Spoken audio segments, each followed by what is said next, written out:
My name is Mitchell Rosen, and I'm the director of the Rutgers School of Public Health Center for Public Health Workforce Development. Welcome to the third session of our 21st Signature Series webinars. This series is an annual initiative that connects thought leaders from New Jersey, across the US, and the world with our school's community. The theme of this year's series is Public Health Workforce Development. We are exploring how to prepare, train, and educate an agile public health workforce, focusing on challenges and opportunities facing the current and future public health workforce. It's my immense pleasure to introduce today's signature speaker, Dr. Shan Mohammed. Dr. Mohammed is a clinical professor in the Department of Public Health and Health Sciences and Assistant Dean for Student Belonging at the Bouvé College of Health Sciences at Northeastern University. Dr. Mohammed chairs the Association of Schools and Programs in Public Health Education Advisory Committee. He led 4 national working groups on the scholarship of teaching and learning and co-chaired the expert panel on transformative education models for the ASPPH's Framing the Future initiative. Following today's program, we will host a Q&A session. Feel free to submit your questions in the Q&A box located on click on the icon at the bottom of your screen at any time during the webinar. And with that, I'll turn it over to Dr. Mohammed. Great. Welcome. Thank you so much. And thank you all for joining. I'm so appreciative, Mitch, to you and to Nikesha for helping with the webinar logistics, and to Dean Perry Halkitis for the invitation to share some of my perspectives on education for public health. Just for context, greetings from Boston. I'm at Northeastern University, and I've been here about 17 years. And just to give you sort of my positioning in terms of public health, at Northeastern, we have undergraduate programs in public health, a BS and a BA. We have an MPH focusing on the social determinants of health that is offered online and on campus. And we also have a PhD program in population health. And so while my talk is on transformative approaches to teaching and learning in challenging times, and I know we probably don't have to add any additional focus on the challenging times that we're facing, one of the pieces that gives me hope is the amazing interest at the undergraduate level in public health that we are witnessing across the country. Personally, here at Northeastern, we have now undergraduate program that enrolls 1,300 students, making it the 3rd or 4th most popular undergraduate major in public health, or major at Northeastern University. And when I think about how we can revitalize and transform our educational opportunities to keep students interested in public health, raise their awareness, it gives me a lot of hope and excitement. So with that, I'll just transition to some personal acknowledgments. First off, I have no conflicts of interest with my comments today, but I always like to be upfront about the factors that have shaped the way that I view the world and have come to see the world. Briefly, I was raised in a small town in Ohio of 1,000 people, where I really learned the importance and the power of maintaining relationships across differences, and particularly the power of asking good questions to facilitate connection and mutual understanding. That was role modeled for me. My parents were an interracial couple who were married in 1960, when it was illegal for them to be married in many places in the US. I also served as a Peace Corps volunteer on the Thai-Laotian border, where I worked with Laotian refugees and then later worked with Burmese refugees, and really came to understand the importance of dignifying all humans with our presence, and particularly those who are the victims of unjust political landscapes. And then the other component is, most recently, I've been deeply impacted by the death of my sister, Sarah, at age 60 from COVID. And so when I was in grad school, I remember a professor saying, you know, statistics are people with the tears wiped away. And so much of my work, my motivation, was really driven by in her memory, and then also just in an acknowledgement of all of those who have shaped my learning, my family, my colleagues, my mentors, etc. So I just always like to start off with that piece of background. What I want to talk about today is this idea of where should public health be going, given not only the pandemic, but just the challenges that we are seeing across society and at different levels. When I have entered into community with other public health educators and we talk about transformation of public health and public health education, we're really thinking about how do we foster an ecosystem of critical exploration where we are supported in questioning our assumptions and that we are engaging and empowering learners. And so that's not only our matriculated students, but really viewing all of us as lifelong learners. And so we want to help everyone make more informed decisions to drive more meaningful actions that are sustainable at multiple levels, whether that's locally or globally, if it's at the individual or institutional level, et cetera. So transformative education, a lot of ways we can think about it, but ultimately, I believe it's thinking about community building and really deep inquiry and open, honest conversations that drive appropriate change. Then we can also think about this idea of challenge. And I remind myself with the diagram on the left of the socio-ecological model of saying, how do we understand the individual within the context of relationships and organizational factors, community factors, et cetera. And I think we can readily identify that there are challenges at multiple levels and that those challenges can ebb and flow over time and that they change, whether that's in our own personal lives, whether it's at the local level, the state level, the federal level, and in relationship to what are those challenging factors? Is it political division? Is it economic inequality? Is it systemic racism and discrimination? Is it growing distrust in public health, right? So within our worlds, no shortage of challenges that we are facing. But when we think about transforming education and we think about workforce development, we're not alone in thinking about these things. And so I take us up to the highest level of the balcony from a global perspective. And I think it's helpful just to think and be aware of how other people are thinking about public health workforce development and building capacity from different perspectives. And so here is an image from a World Health Organization document that begins to think about how do we conceptualize and how do we approach this challenging issue of workforce development in unique contexts, right? What do we share in common, or what can we share in common in terms of an approach? And so here you see that the first part is just being really clear about, well, what are we talking about in terms of public health functions? What does a system need to provide? And then into the red competency-based arena, what do we need our workforce? What do we need our students to learn? What do individuals in the workforce need in terms of continuing education?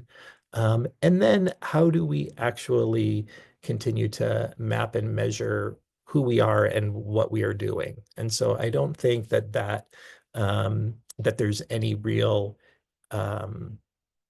surprise in terms of what we need to do. It's about how we operationalize that at local levels and within the context of our communities and our relationships with our whether it's our academic institutions, our nonprofits, our local health departments, et cetera. So what I'd like to do today is just think about an overview of the work that I participated in and ASPPH, or the Association of Schools and Programs of Public Health, sponsored in this Framing the Future 2030 initiative. And then I'd like to sort of hit some of the highlights, particularly as it relates to transformative education. And then we'll wrap up with sort of just some general insights on the human experience and how do we think about education and the work that we are all engaged in, given uncertainty that we can experience in our lives. So just jumping in, many of you may be familiar with ASPPH, but for those of you who aren't, a brief overview. This is our community of more than 100,000 deans, program directors, faculty, staff, and students that represent a wide variety of institutions. So currently over 150 members, and each program and member is unique in terms of their history, their culture, the size of the programs, where they're located, whether they are a public institution, private institution, et cetera. And just to give you a sense of the range, the continuum that exists, if we take some data from 2022, 2023, there were programs that enrolled just 11 students in their public health programs. And then at the far end, we had members who had nearly 5,000 students enrolled in their academic programs.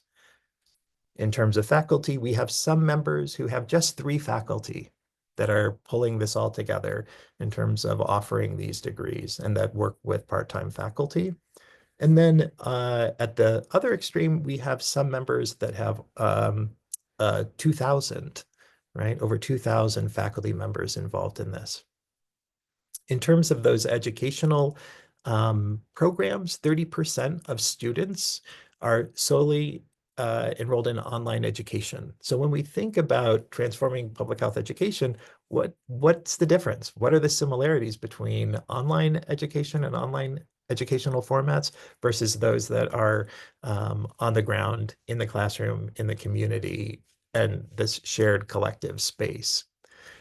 The other piece that we can think of is just who are schools and who are programs. So 44% of membership are programs in are schools of public health, with the majority, 56% of members, being programs in public health. So it just gives you a sense of that diversity that exists. And lastly, 40% are private institutions, 60% are affiliated with public institutions.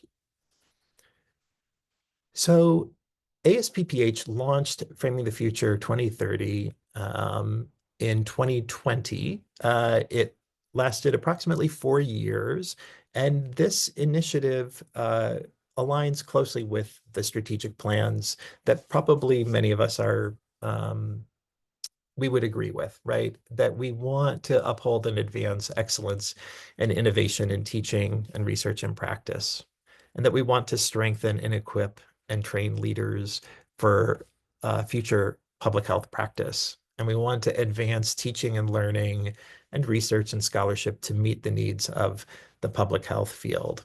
And so the Framing the Future initiative, its vision has been to have equitable quality education in public health with the goal of achieving health equity for everyone, everywhere, right? No exceptions. And that the outcomes are really focused in a resilient educational system that has these characteristics of promoting scientific inquiry, connects research and education and practice, and ultimately is working to prepare graduates or promote lifelong learning opportunities that helps create professionals that are recognized for their knowledge, skills, attitudes, and practices within public health. So in terms of what this actually begins to get operationalized as, here's a schematic that I think may be helpful. So we have our vision for the Framing the Future, and we begin to think of who needs to be at the table informing this conversation. So it's not only our universities. We certainly need to have perspectives that shared by our leadership in terms of whether those are schools of public health or programs in public health. We need to think about our faculty, those faculty who are full-time, who are part-time, who are tenured, who are non-tenure track, et cetera. The diversity of the staff that supports all the academic programs, that we think about the learners at all their stages, whether that's undergrad, graduate, doctoral, et cetera. And then partners.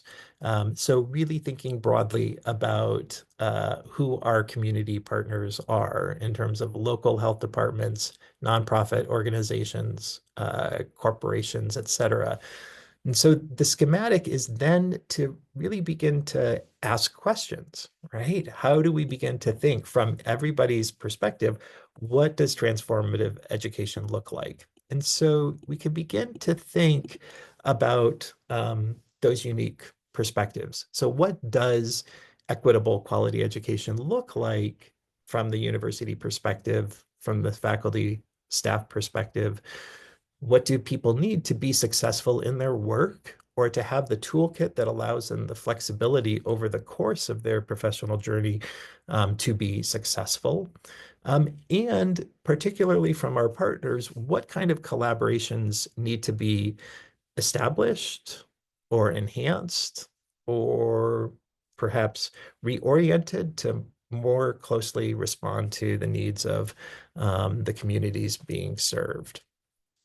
With this schematic, I just want to come back to that idea that for all of us, whether we are students, whether we are public health practitioners working in local health departments, whether we are faculty, we're all educators. We all have knowledge to share. And at the same time, we're all learners. We all have more that we could learn. We have more that we are probably asking ourselves, what do I need to learn to better respond to these challenges? And so while the schematic flows through the recommendations that I'll be sharing with you, I just always want to come back to this point of owning and honoring that we are all educators and we are all learners. So part of the reflections of the Framing the Future initiative, as well as the task force members that I'll introduce shortly, is embodied in this concept of, the power that lies in community organizing, and particularly community discovering what it's passionate about, what does it care about. And so that was a major focus of the Framing the Future initiative. How do we bring together people to begin to coalesce around some recommendations that can strengthen the work that we do, can support each other? So ASPPH convened a steering committee led by Lisa Sullivan, and the goal was to begin to figure out how to make recommendations across the wide variety of programs and schools that exist and across the unique contexts that exist in different locations for each of these academic public health centers to improve our ability in producing graduates who can advance health equity. And so the schematic that resulted from this was thinking about not necessarily that these are linear steps, but that they build on each other. So this idea of inclusive excellence is that how do we include all of the individuals, vested partners, voices around the table, and especially those who may have been previously marginalized, to be a part of this conversation of what is truly needed for sustainable improvements in health outcomes. And then with that knowledge and with that exposure to those ideas, we can begin to think about how we are teaching and what are those core fundamental approaches that are taken in academia to produce these graduates, right? To think about what are those competencies we teach. And part and parcel of that is this powerful relationship that can happen with fostering community partnerships. And that hopefully together, not that it's a stepwise approach, but maybe in a Venn diagram circular fashion, that we're able to really rethink the work that we do, to reinforce the good work that we do, to make shifts to change the work that we need to change in our local context to address these needs. So there were 44 members that comprised these expert panels that were formed. Ultimately, 3 reports that I'll highlight or talk a little bit about. But basically, there is an executive summary. So if you don't have the time to read it all, that's a good place to start that highlights some of the work of these 3 committees. Each of the reports, though, are really rich, and I encourage you to take a look, particularly if there's a particular area that resonates with the work that you do, the challenges that you're facing, what you're thinking about. So each report has background and context information. It offers some gentle recommendations of where we could collectively go. And offers deliberative guiding questions. And I'll talk more about these later. But again, how do we foster conversations that matter and think about collectively moving towards next steps? And so also in these reports are what can we do next? What might you consider doing next in terms of these relationships that exist between community and academia? And then some terms and things like that. So while I don't have enough time to talk about each of these, I'll start with the Inclusive Excellence Report just to say you can see that for each of these, there were many deliberative guiding questions. So it's really about take what resonates, forget the rest, tweak the language. The goal of these deliberative guiding questions is to serve as a starting point to figure out what matters to your school or your program, and to just think deeply and share the context of your environment. Because in terms of the committee and the membership and the conversations, we know that to have those discussions, to have that reflection, to be able to prioritize, to make those decisions, we have to understand the context and we have to respect the setting, the culture, the structures, the opportunities and the limitations. But ultimately, the goal is that these deliberative guiding questions can help all vested partners feel empowered to ask more questions. And so each panel had a number of professionals that participated over the 4-year period. For the Building Inclusive Excellence Through an Anti-Racism Lens, I'll just highlight these 4 recommendations. And of course, there are deliberative guiding questions for each of these, but the overall structure is pretty similar in terms of these key approaches of thinking about how do you create and support the environment that's conducive to this work, in this case, around anti-racist teaching and learning. How do we establish those partnerships and secure the resources that are needed? How do we increase commitment, perseverance, consistency? How do we develop those system-wide initiatives that promote and assure accountability, right? And finally, how do we disseminate and share best practices?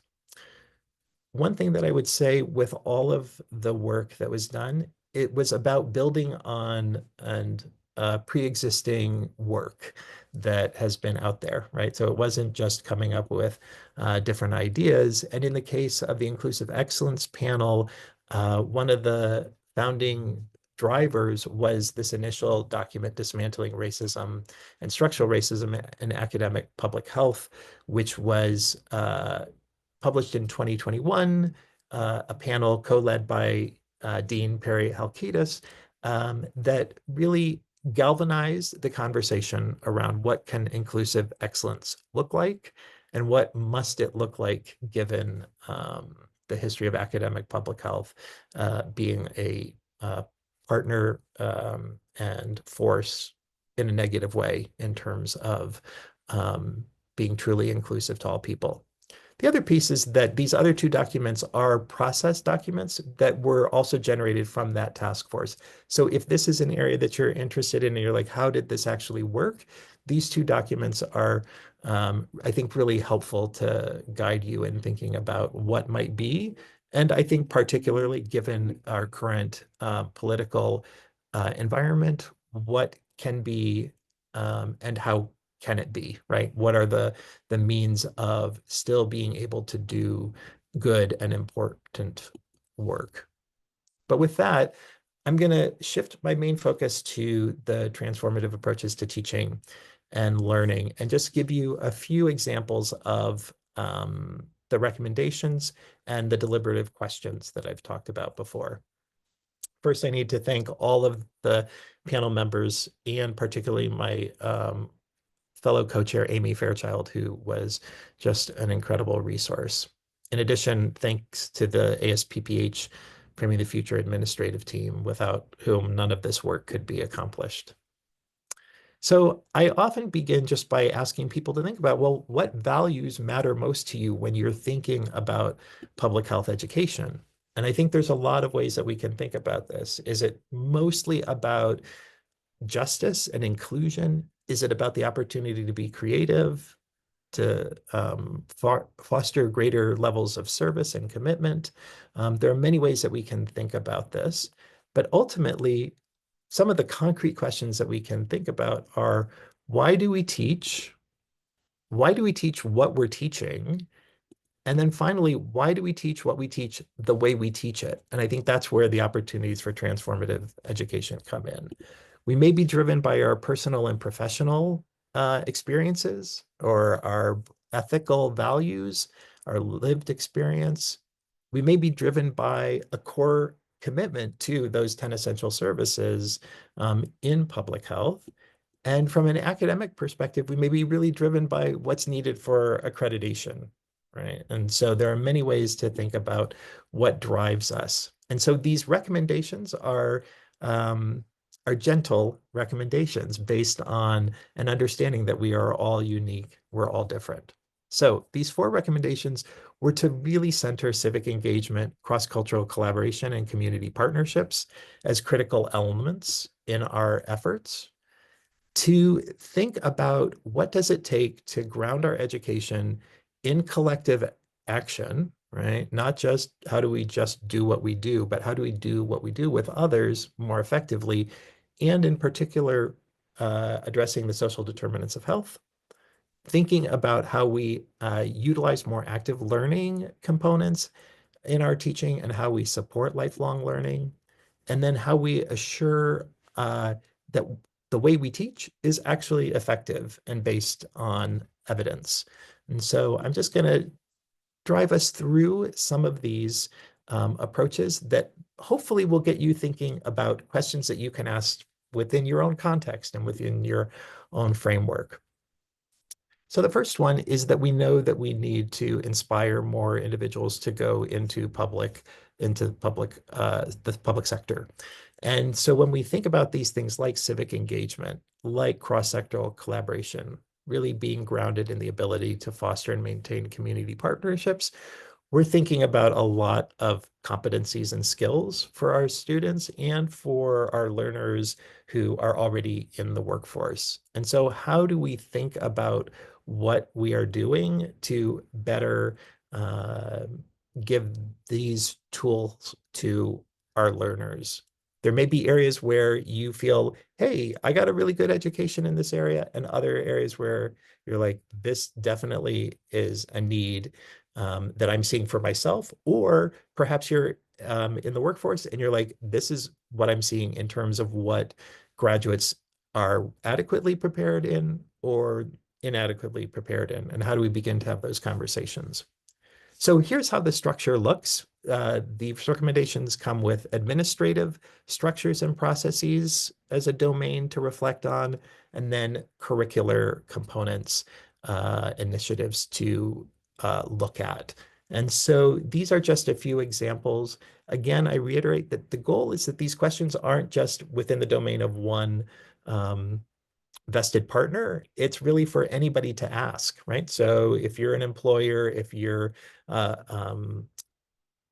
advising students, if you are a preceptor in the community, these are all fair game for everyone to begin to ask. So you can see we're thinking about how do you show this, right? In terms of the academic commitment to these topics. We're also thinking about the structures that exist within a university that sometimes support faculty and staff to do things and that sometimes constrain them, right? So those questions are important. How do civic engagement, cross-sectoral collaboration, how are those part of the promotion process? Are these things valued by our institutions? From a curricular standpoint, we're not only just saying, what are you teaching, but are we thinking holistically about, are students ready to engage in this work, right? So is there pre-work that needs to be done so that they can maximize the learning that occurs? And so how do we think about what that might look like? And how do we think about our collaboration with our community partners that truly informs the work that we're doing and reflects the scope of 21st century public health practice, right? So that idea of collaborative feedback in terms of how we're teaching. In terms of the social determinants of health, we know that there are some challenges here. Number one is that within public health, we talk a lot about social determinants of health. It's a confusing term outside of public health to many people. There are other phrases and other concepts that are coming forward, right, in terms of commercial determinants of health, structural determinants of health, political determinants of health.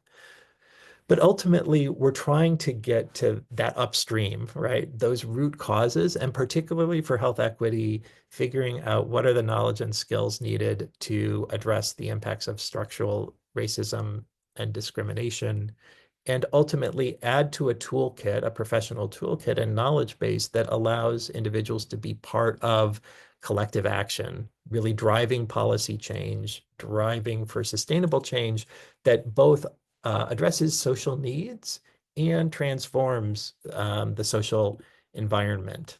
And so Frameworks Institute has done work about why it's complicated talking about social determinants of health to the greater public, and also Robert Wood Johnson in terms of talking about issues like structural racism and health.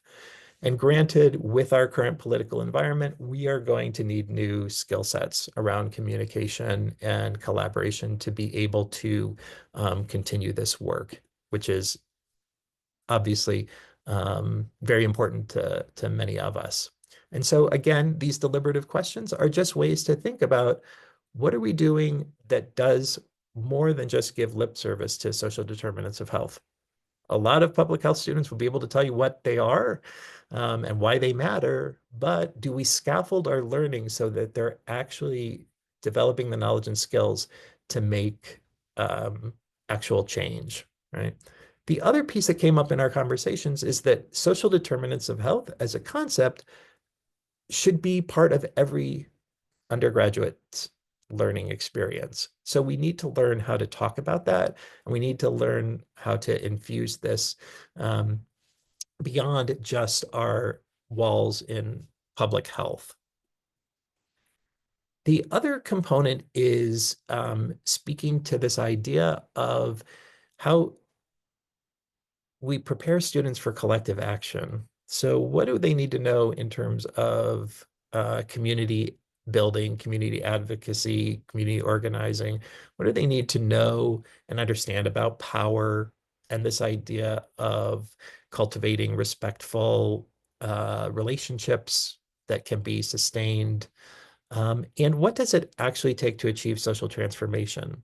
So if it is a firm belief that it's about policy first and foremost, an effective policy, what does that need to look like in terms of social transformation? If you believe that it's most important that it's about assurance and an adequate safety net and programs, program development, implementation, evaluation, what does that need to look like? And once students are out, do they get that?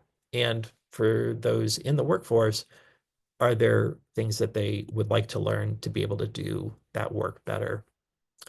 Thirdly is the active learning and lifelong learning, particularly because we want to prepare diverse students and this concept of practice-ready professionals, which I'll come back to in a little bit. So active learning, we think about this in a lot of different ways, but most importantly, It's about engagement. Is the learner engaged? Are they participating? Are they able to do a critique or self-reflection? Are they working with other people? And are they able to create opportunities where they're engaging in activities that are actually student directed, right? That they have that ability to connect it to what they are deeply passionate about. Because if that can happen and those experiences validate those interests, then we can continue the work to develop lifelong learners, right? So this idea that lifelong learning happens in a variety of ways, both formal and non-formal study, but that individuals have this deep belief that there is value to continuous development and improvement, whether that's for their professional lives or whether that's for a sense of personal meaning and fulfillment. And so some of these questions talk about how we conceptualize this. What does practice readiness look like today in our neighborhood, in our community, or in our state at this level? And what does that need to look like in terms of what learners are exposed to? Are they getting the appropriate education, and are the assessments and feedback guided by a reality check of 21st century public health practice, right? So how do we, again, connect with our partners to increase the effectiveness of these active learning strategies? The other component for lifelong learning, what else are our academic programs and our schools doing to support lifelong learning of those out in the community, those who are working within public health fields, but what about those who are not in public health but are interested in public health, right? And so these are the types of questions that we want to think about from a structural perspective. And at a curricular perspective, we're also thinking about the idea of adequately addressing what the reality is in the workforce, right? What does collaborative problem solving look like in the workforce? And what are the skills that students are going to need to be able to do that more effectively, or our learners are going to need to be able to do? The other piece is, again, this partnership of how are practitioners and professionals in the field engaged in informing the design and the teaching of public health courses, public health concepts, those assessments that we talked about earlier, and how are they valued, right? How does the academic institution value this partnership and this collaborative effort with partners? The fourth one is talking about the scholarship. Fourth recommendation is talking about the scholarship of teaching and learning. And here, this may feel very academic, but it's the question of that third component of why we teach, what we teach, and the way we teach it. And since we are all educators, how do we think about what's in our skill set of how we convey information to learners? Typically, we think about, is somebody a good teacher, right? So do they effectively transmit the information? But the other piece that we're learning is in public health, we need to build a more robust literature and community that is focused on the actual scholarship of teaching and learning in public health, why we might not want to teach this way in public health versus another way. And so we obviously have some journals that are dedicated to this, but the goal is to create an ecosystem at our institutions that allows for an individual, an educator, whether that is a faculty member, whether it's a community member who is a preceptor, to engage in this kind of inquiry, right? So it needs a spark of interest. Oh, that's really interesting. I haven't really thought about why I'm making these decisions of how I teach as I move forward. And then how do those individuals get the knowledge to further progress? Like, oh, this is how we think about assessing whether our teaching is effective. How do we get to practice it? How do I then maybe design a study, et cetera? And ultimately helping educators be educators to educators, right? Teaching the teachers. Or how do these partnerships and communities elevate really unique opportunities to dramatically scale effective approaches to teaching in public health.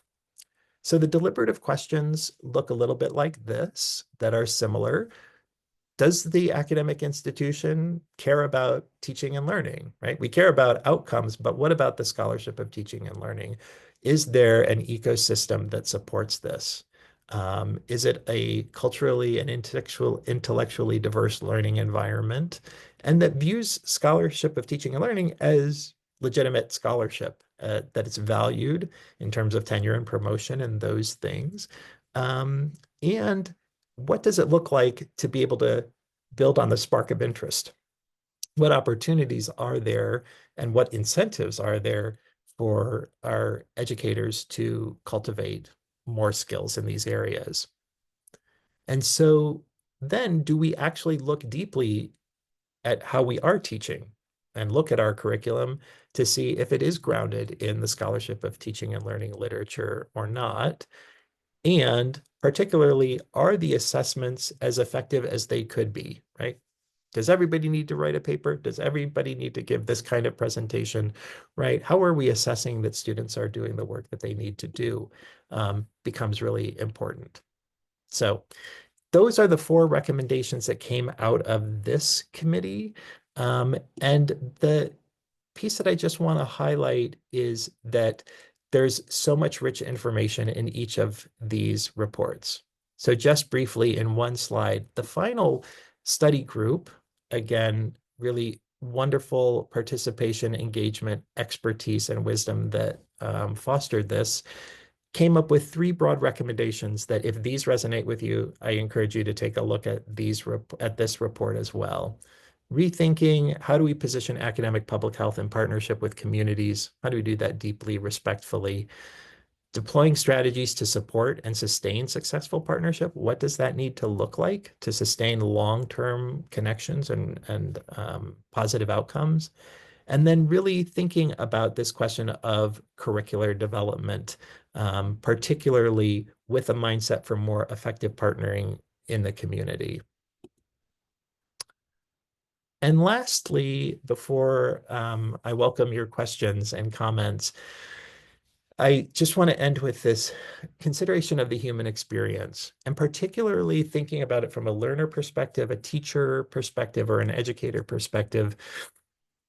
During challenging times, there's a real value to pausing and thinking about this endeavor of academic public health and trying to educate a public health workforce. I think we really need to think about who are our learners.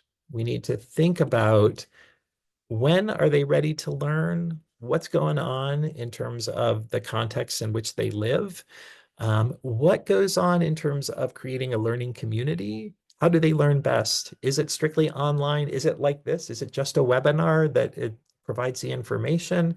Is it active learning? What other teaching approaches might maximize that depth of learning for that learner? And this is where the scholarship of teaching and learning has so much to offer us. Universal design for learning. Can we recognize that there are a lot of ways for people to demonstrate their knowledge? Transparency in learning. Can we make it explicitly clear why we're making the decisions we're making with our students so they understand? Inclusive pedagogy. Do we welcome all people? And how do we create a relaxed, predictable learning environment? Same with trauma-informed teaching strategies and neurodiverse teaching strategies to be able to welcome all of our learners. And particularly as we seek to diversify the public health workforce and we think about diversifying who does public health, we may be challenged in new ways to think about how we best respond to the learner experience. And finally, there's the teacher experience, right? The educator experience. When does it work? When are we ready to do it? How do we maximize our teaching? And much of this comes down to these supports in the context in which we teach. So how do we support each other in terms of self-care, in terms of tapping into our deep values and our deep purpose in life? How do we really not sweat alone and be able to work together and create a sense of belonging and of feeling valued. And similarly, as we are needing to respond to all of these challenges, whether it's our learners are facing, our organizations are facing, et cetera, I think there's a lot that we can do in terms of increasing a sense of belonging for all people. So my last slide is really, what do we do now? Where can we go with these reports and with these deliberative questions and with these reflections? My personal hope and the hope of ASPPH is that these reports actually are shared, that people take a look, that they can be inspired by them, that it can foster these honest assessments of what's going on within your context, that you can use the deliberative questions, you can adapt them, delete them, etc., in terms of what's most meaningful in terms of the relationship that exists within the context that you are living currently, and that fundamentally there is a North Star that you are all collectively working towards, that allows you to support each other, to think about how you are designing educational opportunities and how you are thinking about transforming and responding to the challenges that exist so that we can all be more nimble, but ultimately that we're getting to this point where we continue to see improvements in health outcomes for all people everywhere. So with that, I will turn it back to you, Mitch. Thank you all for sticking with me through those slides. Thank you so much, Shan, for your thoughtful and thought-provoking presentation. The resources that you provided are great, and I like the way that you frame it with the flexibility built into them to be able to make them work for the way that people need to make them work for their organizations and individually. So thank you for that. If anybody has a question, please put it into the Q&A box and we'll get to as many as we can. So the first one, are students able to design a purpose-led learning pathway in public health, or does the competency framework overly constrain their journey? Yeah, thank you for that question. I think it's a really important piece about understanding from an accreditation perspective, the purpose of those competencies and the flexibility that still remains in the midst of attending to those expectations that are needed. So, my belief is that we can certainly make our curriculum flexible to allow this kind of self-determination for students, right? That can happen within a course and the kind of assignments that they are choosing. What's the focus, the topic area within an environmental health course, within a social and behavioral health course, or within an EPI course, right? There are ways to make a lot more flexibility within the standard curriculum. I think particularly when we think about practice-based experiences, there should be we need to think about how we create those opportunities where students can do that.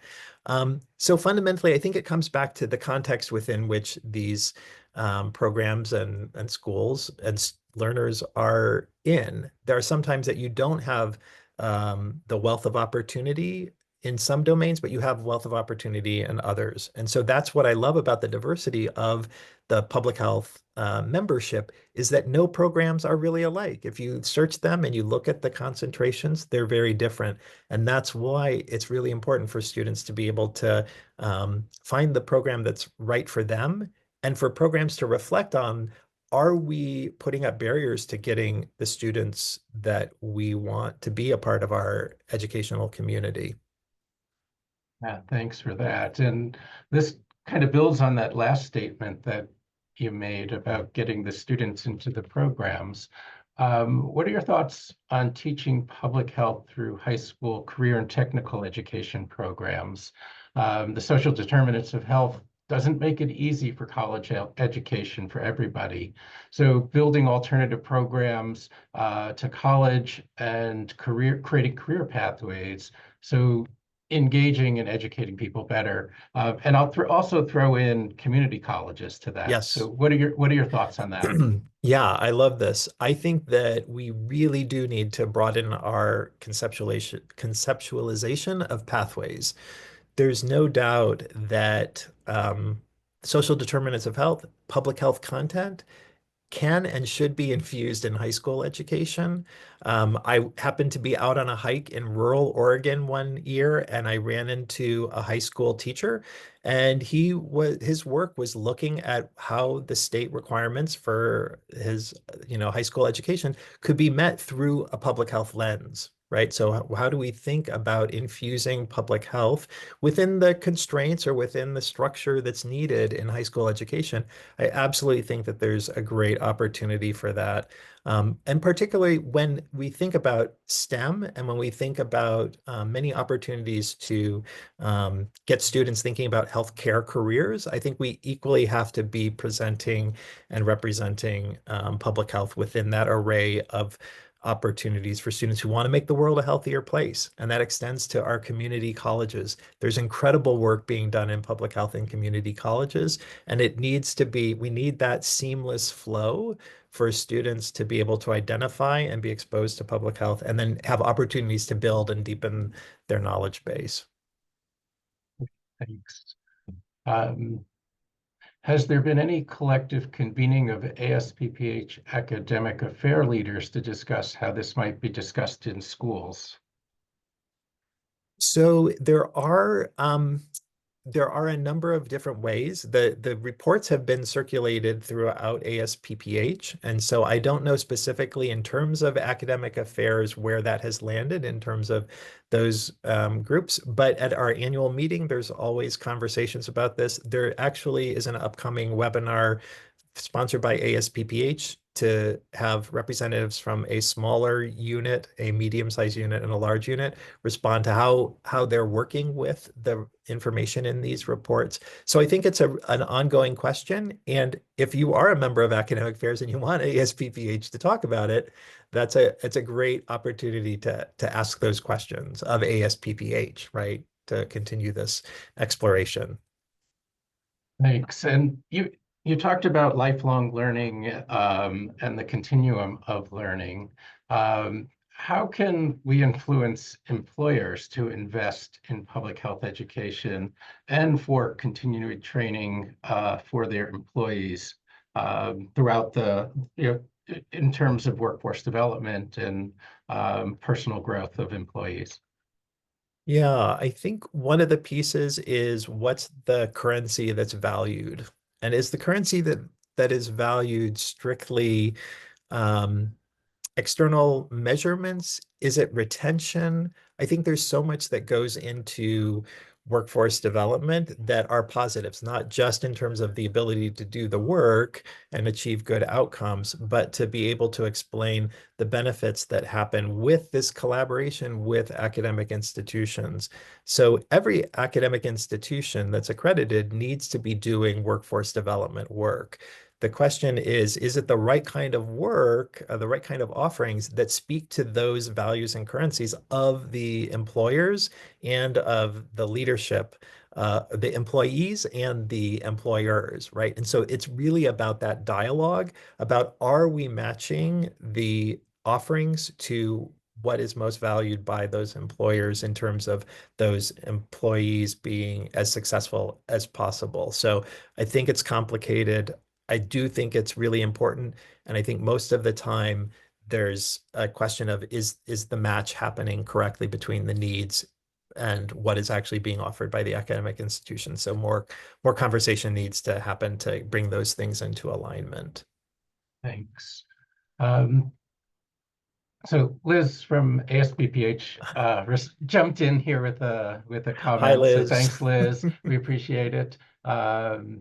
The ASPPH has convened the academic affairs section leaders many times to discuss and advance transformative education. Liz is the ASPPH staffer and could answer anything you'd like to know. Nikesha, maybe you can put Liz's email in the chat box so that people could reach directly out to Liz. And we'll also get information out on the ASPPH Framing the Future webinar on Tuesday, February 25th. We'll send that out also as a response to this. So thanks for adding that, Liz. We appreciate it. So we've got a couple of minutes left Yeah. here. I'm going to ask you to look into the crystal ball here and tell us what public health education is going to look like in the next 20 years. You talked a little bit about community colleges and high schools. What about AI? What about micro learning? What do you see? What do you see the next 20 years looking like? Yeah, I think I'm not a mind reader or a fortune teller, but I do think that technology is really a powerful force in reshaping and shaping what education is going to continue to look like. And so whether that's AI, I mean, all we have to do is look at Zoom, right? And how this has transformed the work that we do. What I would say is, in the future, I would hope that it really is building on much of the foundation of the things that I've shared about collaborative relationships, strong communication skills, et cetera, in terms of what it looks like. But I think AI is a really valid question in terms of how it is going to influence each of these. Even if we just said, how does AI influence each of the recommendations that are being made by the Framing the Future task forces? I think that AI has a lot of opportunity and promise, right, in terms of education, what we can do in terms of personalized learning or tutoring, how we can think about student-driven learning. I think there are a lot of opportunities there. I think there are a lot of challenges too, in terms of ethics, in terms of privacy, in terms of an over-reliance on potentially misinformed information. And so ultimately, the peril and promise of AI, I think, is really incumbent on how we as individuals understand it and engage with it. And from a policy perspective, how is that going to unfold in terms of regulating or defining, constraining? Like what are those parameters that are going to be put on this? Ultimately, it's here. Those of us who are in the educational environment, we already see it. And so really helping students learn how to be critical of it, I think is important. I think the other piece that is an interesting consideration is that AI and this technology can take away from engagement and face-to-face conversations. Just like we are concerned about social media and the influence that has, what influence is this technology going to have on individuals' ability to be human and work with people who have differing perspectives? And so this potential contribution to further social isolation, I think, is something that we definitely are going to need to really think a lot about as we move forward. Great, thank you so much. So I think we will call it there. Thank you so much, Dr. Mohammed, for sharing your time and your expertise with us and all the resources. Please look at the chat. There are lots of resources there. And again, we can send those out afterwards to everybody. This presentation was recorded and will be available for you to look at a future date. So I want to thank everybody for attending today, the third session of our 21st Signature Series. Please put on your calendar the date for our annual Public Health Symposium, which is Monday, April 7th. More information will be shared on that soon. I was mentioning to Shan before that this year is the 30th anniversary of Public Health Week, and the Rutgers School of Public Health has been putting on a symposium every year of those 30 years. So this is going to be a biggie for us. So put that on your calendar, and we'll see you then. And lastly, if you're seeking CHES or MCHES credits or New Jersey Public Health credits, complete the evaluation form for your certificate.